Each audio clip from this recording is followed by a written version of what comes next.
Olá, meu nome é Fernando e hoje eu vou falar sobre testes e sistemas legados. Primeiro, eu gostaria de agradecer a oportunidade de estar palestrando e elogiar o trabalho do pessoal do CNQS, que está sendo uma iniciativa bem bacana. Me apresentando, como eu falei, meu nome é Fernando, eu sou formado em Engenharia da Computação, tenho uma pós em Engenharia de Software e algumas certificações. Trabalho como analista de teste e sou coordenador voluntário do GUTS, o Grupo de Usuários de Teste de Software de Santa Catarina.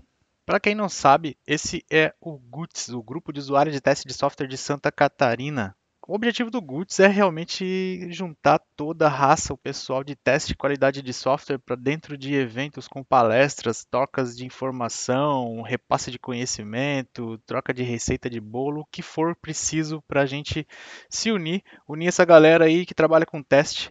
Se você é de outro estado, não tem problema, você pode curtir a nossa página e acompanhar o que rola dentro do estado ou dentro de outros estados. Nosso link está aí. E se você gostaria de ser um apoiador, mande-nos um e-mail, o scguts@gmail.com. Está aguardando você. Precisamos de apoiadores. Somos um grupo voluntário, então nossos projetos, nossas palestras, nossos eventos são gratuitos e precisamos de apoiadores. Quer levar o Guts até a sua empresa? Mande-nos e-mail. A gente vai estar aguardando. Vamos ao que interessa então, vamos falar de sistemas legados. É mais fácil perguntar quem nunca trabalhou com sistema legado que a minoria vai levantar a mão. Sistemas legados. O que são? Quando foram fabricados? Do que se alimentam? Como sobrevivem? Referente ao que está escrito na literatura, sistema legado é um sistema desenvolvido no passado presente ou no passado distante. E aqui eu levantei alguns pontos negativos. Limite de potencial. O que seria isso? Provavelmente quando esse sistema, que hoje é considerado sistema legado, ele foi feito, ele foi desenvolvido utilizando uma tecnologia que hoje em dia ela pode ser descontinuada. Então eu sou limitado a certa tecnologia, eu não posso evoluir o meu projeto ao ponto da tecnologia utilizada atualmente. Rastreabilidade.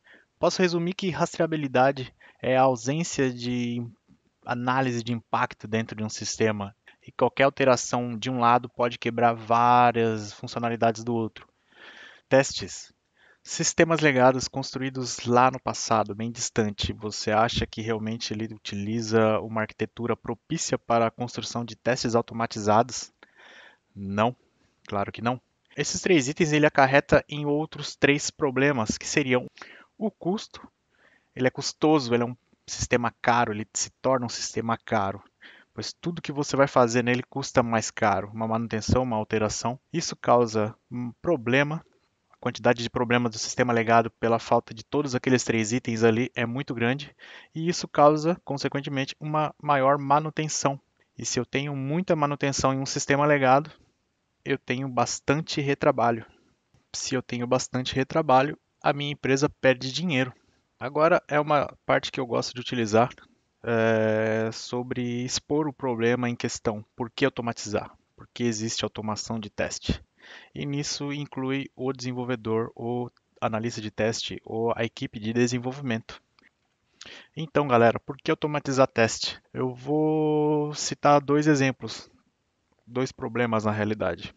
Um é o feedback e o outro é o bem-estar do próprio colaborador. Ninguém gosta de corrigir defeitos, ninguém gosta de retrabalho, ninguém gosta de refazer aquilo que achava que já estava certo. Um exemplo do teste é o seguinte: o teste que ele trabalha com teste manual. Então vamos supor que na segunda-feira seja liberada a primeira história e o tester vai fazer todos os testes manuais. Ele faz os testes manuais, beleza. Na terça-feira é implementada outra história e além daquele teste que ele vai fazer manual dessa segunda história, ele vai ter que fazer o teste regressivo da primeira história, e assim sucessivamente no resto da semana. Vamos supor que eu tenha 20 histórias. Vou fazer o teste da 20ª história, vou ter que fazer os testes das demais histórias. Sim, se a gente pensa em qualidade, a gente tem que cobrir todas as funcionalidades do sistema desenvolvido. Isso cansa. E se tiver uma falhazinha lá no meio da 10ª história? Ele vai ter que voltar para o desenvolvimento vai corrigir e eu vou ter que testar todas as 10 histórias novamente. Se for lá para a 20ª história aparecer uma falha, uma não, várias falhas, certo? Então vai voltar para o desenvolvimento vai fazer a correção e eu vou ter que testar novamente. Aí a gente vê a ausência de feedback, um feedback atrasado, e o esforço, muito retrabalho. E é nesse processo, nesse exemplo que eu dei agora, que a gente consegue visualizar a ausência e a importância do teste automatizado, o que implicaria na existência dele, facilitaria a vida de muita gente, adiantaria o feedback do sistema e assim por diante. Falando em teste, essa é uma pirâmide que deve ser bem conhecida por todos que trabalham com teste de qualidade de software. No ambiente perfeito, o que nosso sistema deveria ter? Ele deveria ter uma quantidade maior de teste unitário, uma quantidade média de testes de integração, teste de serviço e pouca quantidade de teste de interface. Por quê? Porque, como aqui eu já estou mostrando, aqui a gente tem uma velocidade de execução, pode ser considerada também uma velocidade de construção, de desenvolvimento. Então, o teste unitário ele executa mais rápido, ele tem uma velocidade de desenvolvimento mais rápido, integração médio, interface demorado. E aqui a nossa manutenção.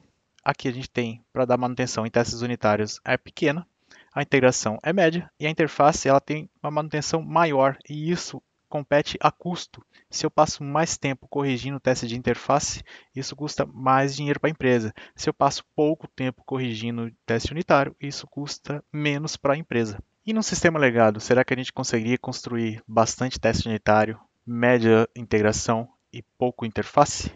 Não, porque, como eu tinha dito naquele problema, sistemas legados provavelmente não utilizavam uma arquitetura propícia para a construção de testes. E o que acontece? Eu não posso construir testes unitários, muito menos de integração, mas eu posso construir testes de interface que garanta a qualidade do meu sistema. Essa é uma pirâmide que mostra o nosso sistema legado. Por exemplo, já que um sistema legado ele não tem uma arquitetura propícia para automação de testes, eu não posso ter teste unitário, não posso ter teste de integração, mas eu posso investir no meu teste de interface, mesmo assumindo a quantidade de manutenção e a menor velocidade de criação e execução. Por que eu posso e devo investir em teste de interface? Porque o teste de interface eu posso garantir a qualidade do meu sistema. E se eu posso garantir a qualidade do meu sistema com teste de interface, essa é a hora da gente poder refatorar essa funcionalidade. E refatorando essa funcionalidade, a gente pode construir ela novamente, só que de uma forma melhor, de uma forma padrão, utilizando testes unitários, testes de integração e até testes de interface, já que ele já existe, certo? É bem importante que eu vou dizer agora. Nada do que eu disse até agora, ela pode ser levada em consideração como se fosse uma receita de bolo, tá? Não quer dizer que se no meu sistema ele funciona, que vai funcionar no seu também. Pesquise, veja, conheça o seu sistema, veja qual a real necessidade de se automatizar o teste de interface. Encontre suas limitações para depois você sair pesquisando sobre uma ferramenta para automação. Eu aconselho, antes de você começar a automatizar, a pesquisar bastante entre ferramentas, arquitetura, linguagem e assim por diante. Conheça bastante o seu sistema para saber quais as limitações e o que você pode utilizar como uma ferramenta de automação de testes. Não saia pegando a primeira linguagem que você encontrar porque alguém te fala que é fácil de entender ou não. É muito importante pesquisar ferramentas e linguagens. Por quê? Porque com o decorrer do tempo, seu sistema ele vai estar evoluindo. Será que essa ferramenta que você utiliza para automação de testes ela vai evoluir também? Isso é bem importante, é um conselho que eu dou. Pesquisem antes de começar a automatizar, pesquisem antes de começar um projeto. Eu vou começar a apresentar o nosso case, onde eu trabalho, com o que eu trabalho e como eu trabalho. E no que eu trabalho, que é o software do Cienge, que é um software integrado de gestão para a indústria da construção.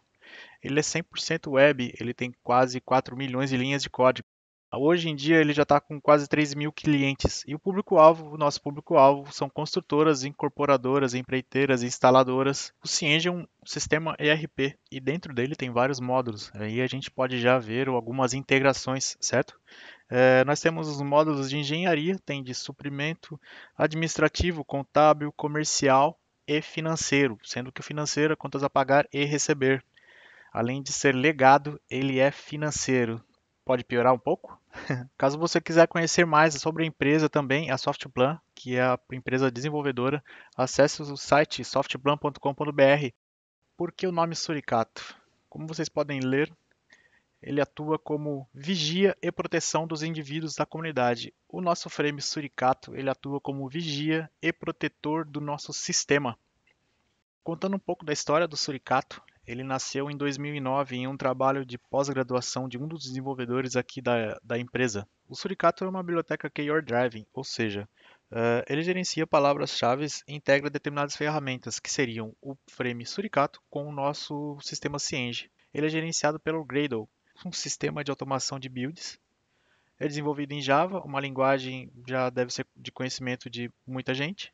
E nós temos o Selenium, que nada mais é do que uma API que a partir de códigos ela simula o que um usuário faria manualmente de frente para o sistema. O Suricato também utiliza o TestNG, que a gente utiliza ele como um gerenciador de execução de testes. Para quem conhece o JUnit, ele é bem parecido. Os benefícios do Suricato é a alta utilização de método. Como nós trabalhamos com abstração de métodos, então a gente reutiliza vários deles.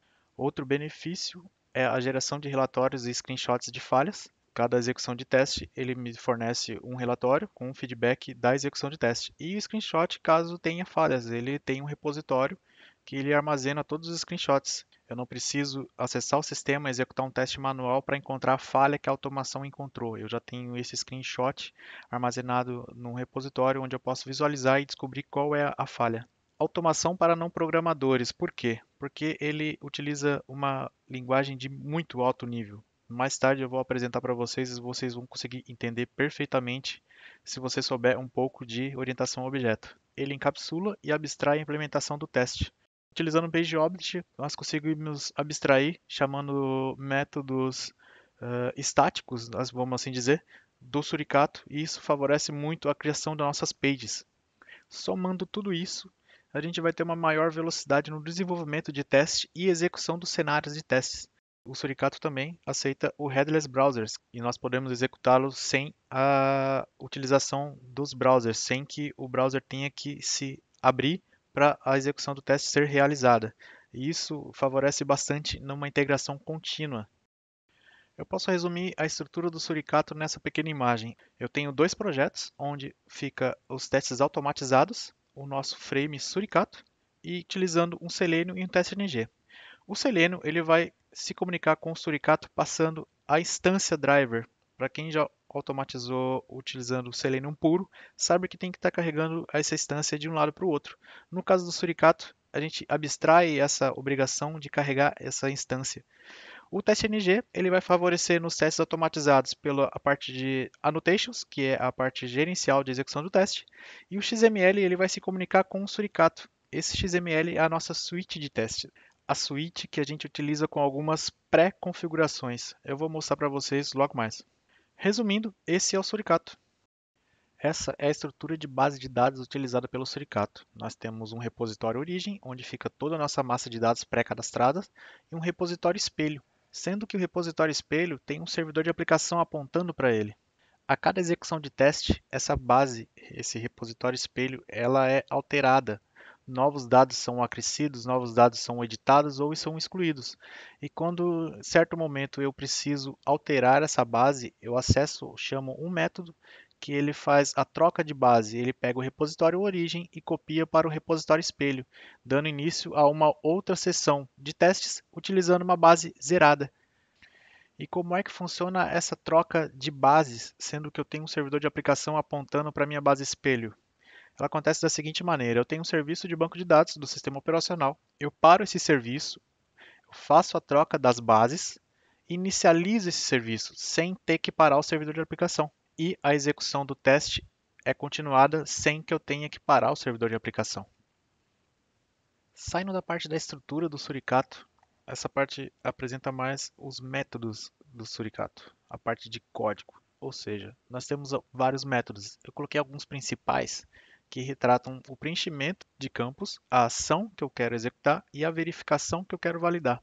Nós temos ali o digita no campo. O que o digita no campo faz?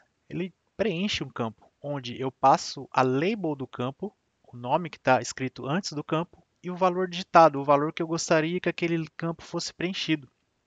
O método seleciona valor é utilizado para o preenchimento de searches, onde o campo ele tem uma lupa de consulta para eu verificar o que eu quero ali, fazer a minha consulta e preencher esse campo. Então ali é o mesmo processo. Eu passo a label desse campo e eu passo o valor que eu quero que seja selecionado. Digita no campo da grid, o nome já diz. Nós temos as grids que apresentadas no sistema, onde eu passo o nome da grid, a linha da grid que eu quero que seja preenchida, o nome da coluna e o valor que eu quero que seja digitado. Como eu disse, o Suricato utiliza métodos de muito alto nível, então é bem simples você bater o olho no método, ler e saber o que ele faz. Nos métodos de ação, nós temos o acesso à base. É esse acesso à base que faz as trocas daquelas bases que eu apresentei no slide anterior. É ele que para o serviço de banco de dados e faz as trocas da base. Sobe o banco de dados e loga no sistema. Nesse acesso à base, eu passo o nome da base que eu estou utilizando, o meu usuário, a senha desse usuário e um código do cliente. No Cienge, existem algumas telas que são específicas para certos clientes. E a necessidade dessa tela serve exatamente para esse cliente específico. O outro método é o clica no botão. O nome já diz, eu vou clicar no botão. Eu passo a label que está escrita dentro do botão. O método muda parâmetro web, eu passo o número do parâmetro e eu passo o valor da configuração que eu quero naquele parâmetro. Então, antes de executar um teste, eu vou lá, acesso a base e posso fazer alteração desse parâmetro. Então, eu dou uma pré-configurada antes de executar os testes.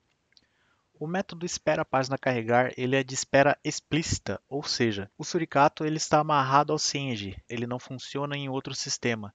E esse espera a página carregar, ele espera os componentes da tela do Cienge serem totalmente carregados para assim dar continuidade em outras funções. Eu utilizo ele para fazer a espera da execução de uma tela. Por exemplo, eu marco uma flag. Ao marcar essa flag, outros campos são carregados na tela. Então, ao marcar essa flag, eu chamo esse método, ele espera os componentes serem carregados para assim dar continuidade na execução do teste. Os métodos de verificação, eles são bem simples, mas bem importantes, que são o verifica mensagem de sucesso. O Cienge, a cada save, ele te dá um retorno, uma mensagem de sucesso ou uma mensagem de informação. E essa mensagem de sucesso, ela busca esse componente de mensagem e faz essa validação. O verifica campo com valor, o nome já diz, ele faz a verificação de um campo preenchido, onde eu passo a label do campo e um valor esperado. Outro método bem bacana é o compara relatório. Eu passo dois relatórios. Um deles é o relatório esperado. Esse relatório ele já está gerado, ele está dentro do meu projeto. E o outro é o relatório gerado, o relatório que foi recém-gerado na automação do meu teste.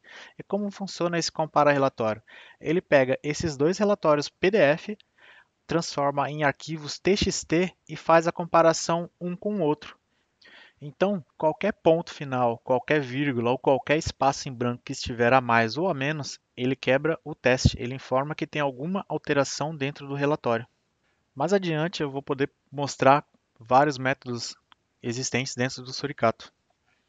Deixando o nosso framework de lado, agora eu vou falar onde ele foi aplicado. Resumindo, eu vou falar do cenário da equipe, do planejamento de teste, como eles foram planejados, da especificação, como foram especificadas, da implementação de testes, execução de testes, da conclusão em um cenário atual.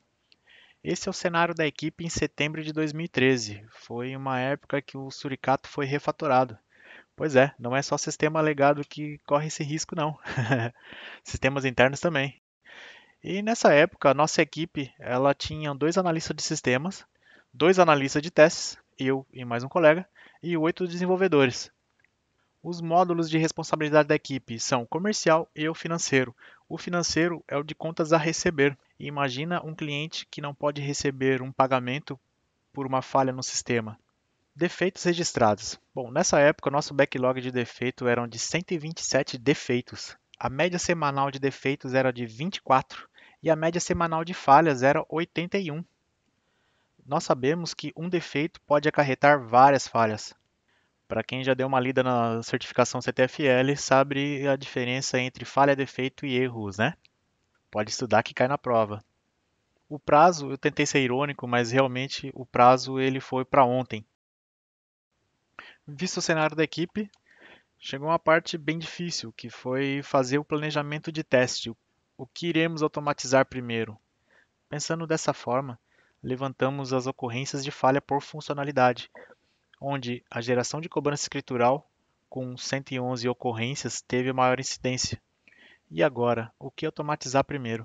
Então, no nosso planejamento de teste, levantamos assim as ocorrências de 3 meses anteriores àquela data de setembro de 2013, onde a geração de cobrança escritural com 111 ocorrências, ela superou a média de todas as outras funcionalidades. Então a gente já tinha uma prioridade para começar a trabalhar. Logo depois veio a inclusão da baixa e depois a repactuação e assim por diante. Resumindo, nosso plano de ação foi seguindo essa ordem das funcionalidades com maior ocorrência de defeitos. Outro desafio foi a especificação de testes. O que especificar? Como especificar? O sistema era legado, é legado, e, consequentemente, não tínhamos uma especificação, uma documentação para começar a automatizar. Conseguimos ver que a necessidade da automação de testes foi baseada no pareamento de dados. Dentre eles, não só o pareamento de testes automatizados, como também o pareamento de dados a serem cadastrados na base de dados. Se levarmos em consideração a quantidade de diferentes tipos de títulos que podemos cadastrar, seria imenso. Vimos que não era necessário cadastrar todas as opções de títulos no sistema. A ideia foi parear o cadastro de massa de dados. O pareamento foi feito tanto no papel e na caneta, como também foi utilizado algumas ferramentas de pareamento. Lembrando a todos que utilizam as ferramentas de pairwise, essas ferramentas elas utilizam fórmulas matemáticas. Por mais que você execute essa ferramenta e ela faça toda a distribuição dos dados em uma tabela, é sempre bom e é recomendável você pegar e rever esses dados gerados. Porque nesses dados gerados pelo pareamento, ele pode não apresentar o cenário mais utilizado pelo seu cliente. Então é sempre bom você rever o que foi gerado e ver se aquele cenário que é mais utilizado no seu sistema, ver se ele está presente nessa tabela. Eis a nossa especificação de testes, os cenários a serem automatizados, a serem testados e validados. Nela eu utilizo o pareamento, a técnica de pareamento de dados. Por que o pareamento de dados? Porque foi a técnica que a gente mais utilizou. Como eu disse, o sistema é legado, não tínhamos nenhuma especificação, nenhuma documentação. Então, a necessidade era a entrada de dados e verificar a saída de dados. Isso não quer dizer que utilizamos só a técnica de pareamento de dados, tá? Outras telas utilizaram outras técnicas, mas a técnica do pareamento foi a mais utilizada. A tabela em questão, ela apresenta os títulos gerados na tela anterior, né, no slide anterior, na tabela anterior, a serem pareados com as opções que eu teria na tela de inclusão de baixa. O resultado desse pareamento foi verificado, alguns cenários foram adicionados e outros subtraídos, referente à necessidade da funcionalidade. Partindo agora para o processo de configuração da nossa automação, esse slide apresenta a suíte de teste, a configuração da nossa suíte de teste, aquela suíte de teste que eu falei do teste NG, onde eu posso adicionar algumas pré-configurações da execução do meu projeto de testes. Onde lá em cima nós temos o repositório, passo o endereço onde está o meu repositório, aquela minha base origem. Eu tenho também a nossa base de dados, que seria a base espelho, onde o servidor de aplicação estaria apontando. Eu tenho o meu pet driver, que seria o endereço do meu Chrome driver, né? No caso, a gente está utilizando Selenium. O Firebird Service, que é o nome do meu serviço. O caminho para screenshot, onde ele vai armazenar os screenshots de falhas. E o caminho para download, onde ele vai fazer o download dos arquivos na geração de um relatório, por exemplo. Ele vai armazenar nesse local pré-definido e a gente vai fazer aquela comparação entre os arquivos. O teardown é referente ao valor true ou false. True, caso eu queira que o navegador feche após executar o teste, ou false, caso eu queira que o navegador fique aberto. Nós temos o nosso listener, que é a classe responsável pela configuração dos nossos screenshots. É nela que está toda a configuração para que o screenshot seja extraído durante o teste. Mais embaixo nós temos a URL, passando a URL inicial da execução do meu teste. O meu usuário default, lembrando que o usuário eu posso alterar ele na execução do meu teste, lá na minha classe de teste. Mas o default eu posso deixar ele pré-configurado com usuário e senha. E finalizando, mais embaixo eu tenho a classe que eu quero que seja executada e os métodos dentro dela. Eu posso executar só a classe, tirando a parte dos métodos, ou eu posso executar a classe selecionando alguns métodos. Essa é apenas uma suíte de teste do TestNG. Eu posso ter várias. Ela é ideal para você reaproveitar seus testes. Você pode fazer uma configuração para execução de testes considerados smoke tests, que nada mais é aquele teste essencial para a execução de outros testes. Por exemplo, o processo de se logar no sistema. Se eu não conseguir logar no sistema, eu não vou conseguir fazer as demais funcionalidades, não vou conseguir acessar as demais telas. Se eu trabalho dentro de uma cultura ágil e nós temos várias entregas por dia, eu posso configurar uma suíte contendo testes essenciais necessários para que aquela entrega esteja com qualidade. Por outro lado, eu posso ter uma suíte contendo todos os cenários de testes existentes dentro do projeto de testes. É claro que a execução de todos os testes vai demorar, e a dica é que se eu tenho uma integração contínua, esse teste pode ser configurado para ser iniciado ao final do dia, e no dia seguinte, logo pela manhã, ao chegar na empresa, é só conferir o log de execução de testes. Dentro dele, poderemos ver os testes que passaram e os testes que quebraram, junto com todos os screenshots de quebra. Partindo para a parte de implementação de testes, a parte de codificação, no slide atual a gente vê um pequeno teste, que é a verificação, a comparação entre um relatório gerado. Essa já é uma classe que ela se beneficia do Page Object, onde a gente consegue abstrair todas as chamadas de métodos. Então, a minha classe teste vai chamar métodos existentes dentro da classe Page, que chama os métodos do suricato. Na classe em questão, eu tenho um before class, que são os métodos de configuração. Eu vou executar esse before class antes de todos os outros métodos de testes. Ele não é um método de teste, ele é um método de configuração, onde eu vou acessar a base, passando o nome da base e o cliente em questão. Vou fazer a alteração do meu parâmetro, vou setar o valor S no meu parâmetro 001 e vou dar início ao primeiro teste, que é gerar o extrato do cliente. Eu passo a prioridade dele. Eu posso ter vários testes dentro de uma classe, então eu coloco a prioridade de execução de cada um deles. Esse é o primeiro. Eu faço a chamada do meu menu page, onde eu navego para o extrato de cliente, ele vai percorrer todo o meu menu lateral. Chegando na tela, eu vou preencher o campo título, passando o valor 174. Depois eu vou preencher o campo correção até, passando o valor 01 de janeiro de 2013. E clico no botão visualizar. O relatório é gerado, é chamado o método de comparação do relatório e o relatório existente no meu projeto é comparado com um relatório recém-gerado. Se houver alguma diferença entre eles, o meu teste quebra. Se não houver, é sucesso. Como eu disse, o nosso método, o nosso processo de codificação, ele é bem alto nível, então não fica difícil da pessoa, de qualquer pessoa leiga, entender o que o teste está fazendo. Basta que ela saiba um pouco de orientação a objeto e page object.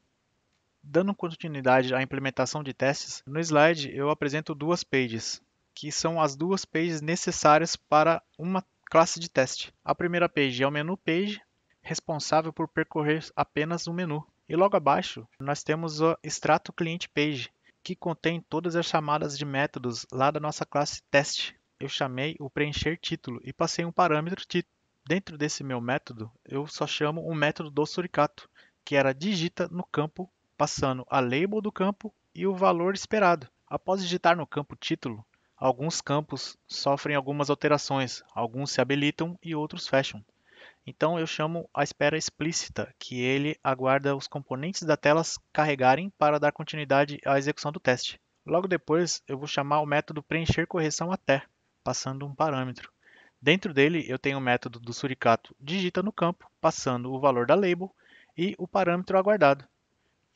Mais embaixo, eu tenho outro método, clicar no botão visualizar, onde ele vai efetuar aquela ação de realmente visualizar o relatório.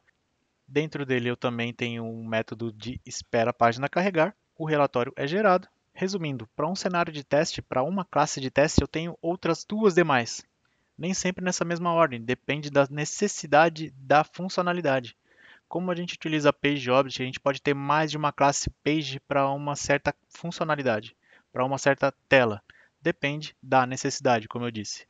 Essa é a tela do teste do código do slide anterior. Reparem, ao lado esquerdo eu tenho o meu menu, que é onde estavam os dados do meu menu page, começando pelos módulos lá em cima, financeiro, passando pelo menu contas a receber, relatórios, extratos e extrato de cliente.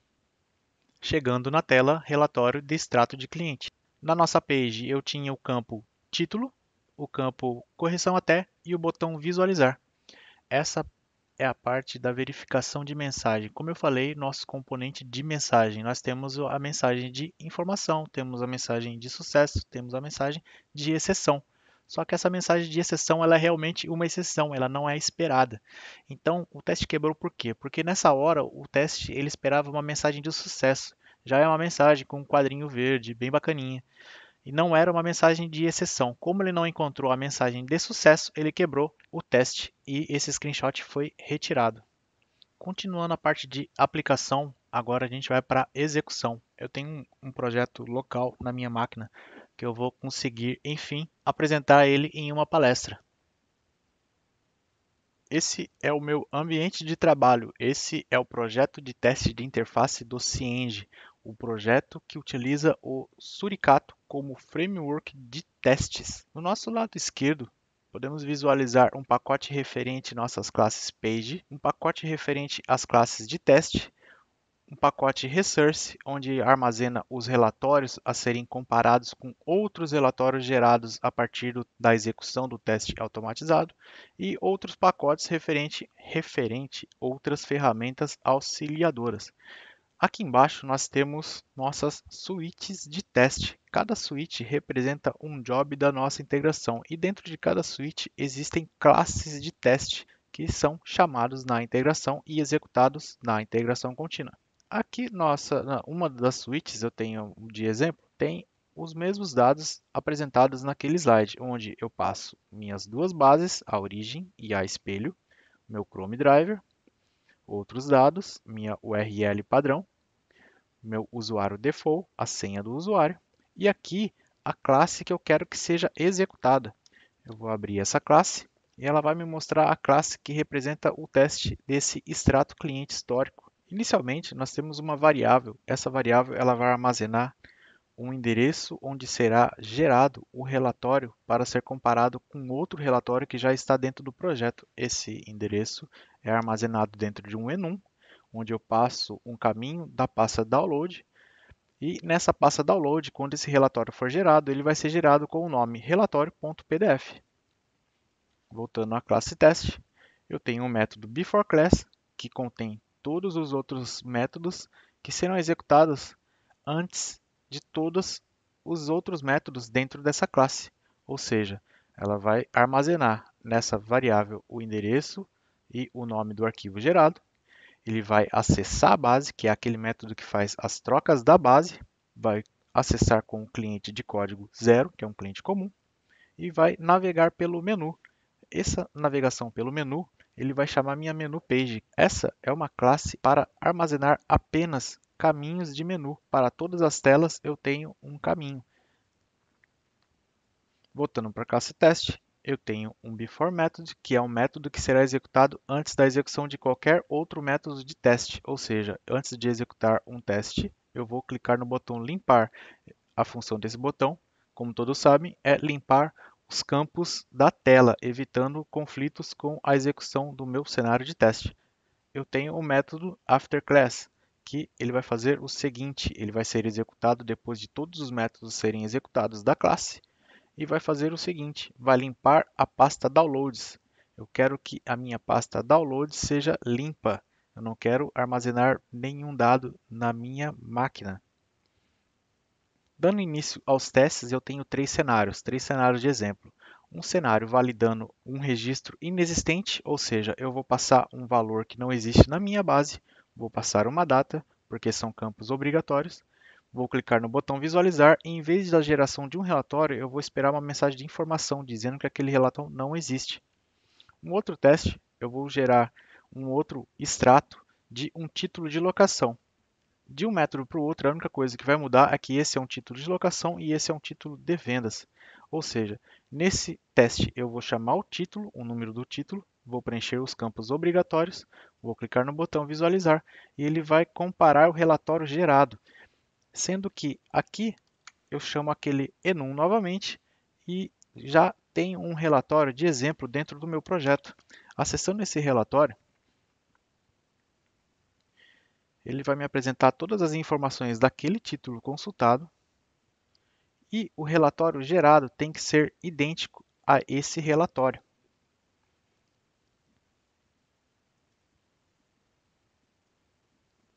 Feito isso, ele fecha o relatório. Se aqui ele não fechasse o relatório, o PDF ficaria aberto na frente do navegador e o acúmulo de PDF estoura a memória e prejudica todos os demais testes. É por isso que a gente fecha sempre um relatório. No teste de baixo, a mesma coisa, só diferenciando o número do meu título, faço o preenchimento dos campos obrigatórios, gero um relatório, ele compara agora com o segundo relatório e fecha o relatório. Indo a fundo no meu método de teste, eu vou acessar a nossa page. Essa classe page, ela contém todos os métodos referentes aos campos da tela extrato de cliente histórico. Ou seja, eu vou preencher o título, ele vai me chamar o método estático, digita no campo, passando a label do campo e o valor esperado. Feito isso, ele vai carregar alguns campos e desabilitar outro. Então eu tenho uma espera explícita e assim dar continuidade no preenchimento de outros campos, que seja o correção até, o campo posição em, note que eles são obrigatórios, por isso que o preenchimento dele está explícito na classe de teste. Vou clicar no botão visualizar, chamar a nossa seção, nossa section page. Eu poderia dar um return this e chamar um método dessa própria classe, mas não. Decidimos criar outras classes, uma seção de uma page. Por quê? Porque algumas de nossas telas têm muito campo. E tendo bastante campo, essa classe ela ficaria muito poluída. Então, antes que eu tenha muitos métodos dentro de uma classe, a gente decidiu utilizar uma segunda page. Então, clicando no botão visualizar, ele vai me chamar o método comparar relatórios. O método comparar relatórios chama o método do suricato compara relatórios, passando o caminho do relatório origem e o caminho do relatório gerado.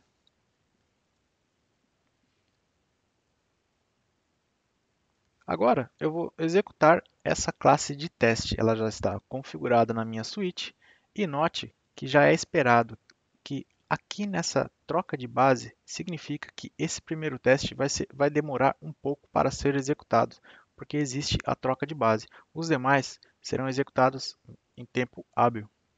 Chamando a suíte de teste, aqui ele começa a logar, ele abre o meu navegador e ele está fazendo a troca da base nesse exato momento.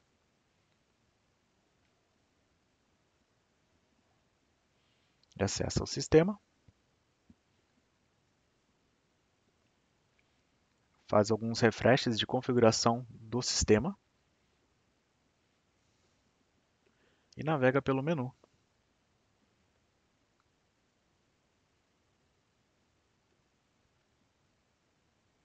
Ok, executou 3 tests, nenhum falhou e nenhum ficou dependente, ou seja, passou tudo. Mas vamos supor que eu queira que um desses sets quebre, então eu vou fazer uma alteração. Em vez de ele esperar uma mensagem de informação, eu vou colocar uma mensagem de sucesso. Agora ele vai esperar uma mensagem de sucesso. Ele não vai encontrar e vai quebrar o teste. Eu vou pôr para executar.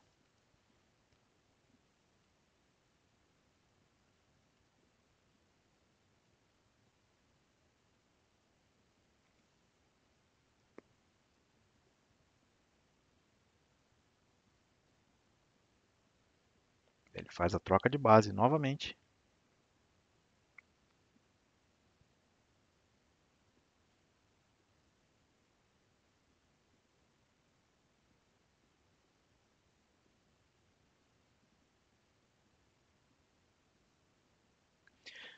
Note que ele executou 3 tests, agora ele quebrou um dos testes. Aqui ele me passa todo o log, me informa que o teste quebrou porque não foi encontrada a mensagem e me fala qual é o teste que falhou. Na nossa pasta de screenshot, ele mostra a interface onde quebrou o teste. Aqui ele esperava uma mensagem de sucesso, mas veio uma mensagem de informação.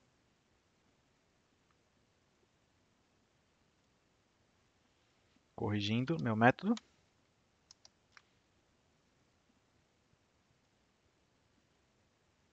É isso, pessoal. Esse foi um exemplo que eu gostaria de mostrar e uma execução bem rápida e mostrar do que o Suricato é capaz de fazer. Voltando ao nosso slide, concluindo a aplicação desse cenário de teste, esse processo de aplicação de automação de teste de interface, ele foi medido durante 15 meses. Desde aquele setembro de 2013, dentro de um período de 15 meses, cada analista de teste se dedicou 47 horas mensais. Por que apenas 47 horas? Porque a gente tinha outras demandas e a gente não podia largar. Se a gente tivesse um ambiente que pudesse se dedicar mais horas, esse processo deveria ser um período bem menor e os resultados seriam bem mais rápidos, mas cada um com a sua necessidade. Tínhamos responsabilidades, a gente não podia parar totalmente. Os cenários automatizados, na época, a gente não utilizava data provider. Os cenários automatizados foram 909 cenários, dentre eles aqueles fluxos que eu falei. Com o Data Provider, a gente pode cadastrar 900 testes em apenas 2, 3 horas de trabalho. A gente pode cadastrar. Mas será que esses 900 testes são necessários? E as falhas prevenidas foram 190 dentro de 15 meses. Melhorando nossa visualização de falhas prevenidas, eu tenho esse gráfico, onde existem 15 meses. Aqui eu informo a quantidade de falha prevenida mensal e aqui o totalizador, o somatório entre elas, finalizando 190 falhas. E pode ver que essa curva ela tendeu a crescer e hoje em dia ela ainda cresce, graças aos testes cadastrados, tanto testes de interface como os cenários de testes de integração e unitário. Hoje a gente já está próximo daquela pirâmide de automação ideal. O nosso histórico de defeito eu tenho uma média semanal, mas aqui eu resumi ela em meses. Então aqui eu tenho uma média de 24 defeitos no primeiro mês, 20 e assim sucessivamente. Pode ver que ela está caindo. Ela teve uma queda dentro desse período de 15 meses de 58%. Se a gente for comparar com os dias de hoje, essa queda já chegou a 96%. Junto com aqueles gráficos, esse aqui é um outro gráfico, só que a diferença dele é que ele não considera a média, ele considera a quantidade de defeitos dentro do nosso estoque. Tínhamos próximo de 130 defeitos para corrigir. O processo de automação de teste de interface se deu início aqui, até o processo dar um resultado demorou um mês, e aqui a gente conseguiu colher os benefícios, né? Colher os resultados e foi diminuindo. A menor quantidade de falhas foram entrando, a galera foi corrigindo o que existia no backlog e ela diminuiu. Diminuiu tanto e teve uma queda nesses 15 meses de 96%. É claro que hoje em dia nós temos ainda alguns defeitos, muitos deles dependentes de informação de cliente, contendo ou não contendo dados suficientes para a gente poder simular e resolver esses problemas. Outra parte legal que vale ser apresentada é a nossa integração contínua. Essa integração contínua só de teste de interface, tá? Nós temos várias suítes, como eu mostrei no nosso projeto, e cada suíte é referente a um job da nossa integração contínua. À primeira vista, essa imagem nos dá bastante conforto, assim, ela nos agrada bastante, né? E quem vê de fora parece assim, pô, deve ser muito fácil trabalhar aí no CIENG, né? Porque quase nenhum dos testes quebram. Por outro lado, uma pessoa mais técnica poderia falar assim, ah, tá, o seu teste, a sua suíte de teste não quebra porque talvez os seus testes não sejam tão efetivos assim. Esses são os melhores. Então eu explico. Esse cenário é cenário de uma versão que está no cliente. Essa versão é uma versão de correção. Ela está em execução lá no cliente. E esse job ele quebrou referente a uma questão mais técnica do suricato. Um frame tão bonitinho assim não quer dizer que ele seja perfeito. Às vezes ele tem algumas inconsistências. E como a automação depende muito da questão de hardware, se eu tiver um estouro de memória, o meu teste vai quebrar, óbvio. Por outro lado, eu vou apresentar o nosso real estado, que é a nossa versão interna, nossa versão de desenvolvimento, nossa versão de produção. Se você é daltônico, provavelmente você vai estar precisando de uma ajuda agora. Você não vai estar enxergando muita coisa ou diferenciando as cores. Um sistema em produção, um sistema legado em produção, como eu disse, ele vive em constante alteração. E se ele vive em constante alteração, ele tende a quebrar testes. Isso significa que são os defeitos? Nem sempre. Algumas quebras é referente mesmo à evolução no sistema, a mudanças de comportamento no sistema, mudanças de regra. E é nessa mudança que o analista de teste, o analista desenvolvedor de teste, precisa estar antenado. Esse é um cenário observado logo pela manhã. Como o cenário de teste esperava certos resultados, esses resultados foram alterados devido a alterações e melhoria no sistema. Então ele tende a quebrar, porque já que ele espera uma coisa e retorna outra, ele quebra o teste. E é aí que o analista de teste precisa se dedicar na correção dessas alterações, fazer com que os cenários de testes passem novamente para que isso seja corrigido o mais rápido possível. Não o sistema, lembrando, e sim os testes. E o cenário atual é o seguinte, galera. Nós tivemos uma queda de falhas reportadas pelo cliente bem grande, porque antigamente era retrabalho atrás de retrabalho. Nós tivemos também uma baixa na quantidade de defeitos do estoque corretivo da equipe, uma baixa significativa. E essa baixa, ela se mantém até hoje. No entanto, a equipe não precisa priorizar pessoas para ficar ali no backlog corretivo, corrigindo defeitos. Hoje, essa pessoa é realocada no desenvolvimento evolutivo, implementando novas funcionalidades, que é o item a seguir. A prioridade no desenvolvimento do backlog evolutivo da equipe. Então, parou aquele lance de todo mundo ter que corrigir. Então, menos pessoas corrigem e mais pessoas produzem a parte evolutiva do projeto. Outro item bem bacana também é a maior confiança na refatoração de código legado. Por exemplo, antigamente, o desenvolvedor, antes de comitar uma alteração no código, rezava um terço, fumava 1 a 3 cigarros, para assim depois comitar o código sem confiança nenhuma, já esperando mal. Integração na automação de testes do ciclo de desenvolvimento, ou seja, hoje as novas funcionalidades já são desenvolvidas com testes automatizados, utilizando a ideia daquela nossa primeira pirâmide, que é a pirâmide ideal de teste, com todos os testes unitários, teste de serviço e teste de interface, claro. Como mostrado, nós temos a execução de testes agendados na integração contínua e uma redução de 91% de retrabalho durante o ciclo de desenvolvimento. Tudo que era desenvolvido da parte evolutiva, ela passava por testes. E nesses testes a gente encontrava algumas falhas, só que falhas internas, ela não chegava no cliente. E essa falha ela voltava para o desenvolvimento para ser corrigida. Hoje, o tester trabalha junto com o desenvolvedor, e se ali é encontrada uma falha, ali é corrigido, evitando aquele lance de passagem de bastão, vamos dizer assim, onde o desenvolvedor faz a aplicação, o tester testa, encontra a falha, volta para o desenvolvimento e o desenvolvimento corrige. O testador testa de novo e aqui ele fica naquele vai e vem. Então a gente conseguiu evitar esse processo. Para quem não achava que a palestra ia acabar, ela realmente acabou de verdade agora. Eu espero ter passado bastante conteúdo. Eu espero não ter gaguejado tanto como eu acho que eu gaguejei. Essa é a primeira vez que eu faço um tipo de palestra assim. E reforço mais uma vez: esqueçam receita de bolo.